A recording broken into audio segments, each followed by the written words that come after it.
बनारस के पास एक छोटा सा गांव था जिसका नाम सुंदरपुर था। इस गांव में सभी लोग बहुत मिलजुल कर रहते थे। गांव की हरियाली और शांत वातावरण सबको मोह लेता था। गांव के मध्य में एक बड़ा पीपल का पेड़ था जिसे लोग वृद्ध पीपल कहते थे। इस पेड़ के बारे में एक रहस्य था जिसे जानने की कोशिश किसी ने कभी नहीं की। एक दिन गांव में नया परिवार आया।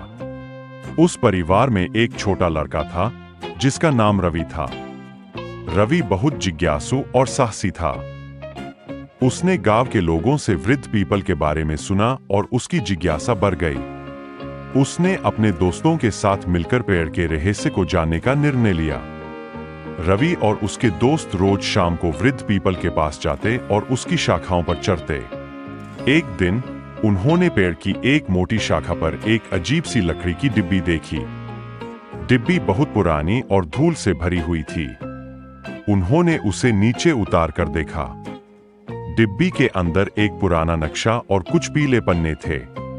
नक्शा गांव के ही किसी हिस्से का था और उस पर एक लाल निशान लगा हुआ था। रवि और उसके दोस्तों ने तय किया कि वे इस नक्शे का अनुसरण करेंगे और उस निशान तक पहुंचेंगे। अगली सुबह सूरज की पहली किरण के साथ रवि और उसके दोस्त नक्शा लेकर निकल पड़े।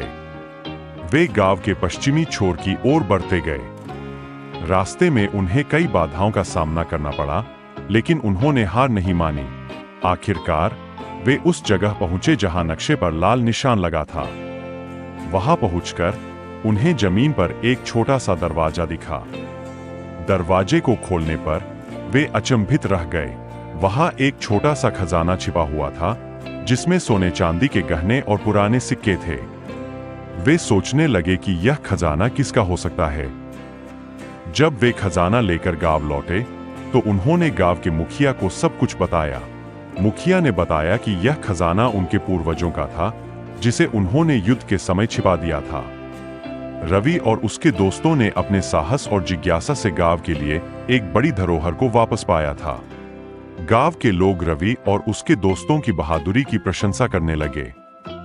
वृद्ध पीपल का रहस्य अब सबके सामने था और गांव के इतिहास में एक नया अध्याय जुड़ गया था।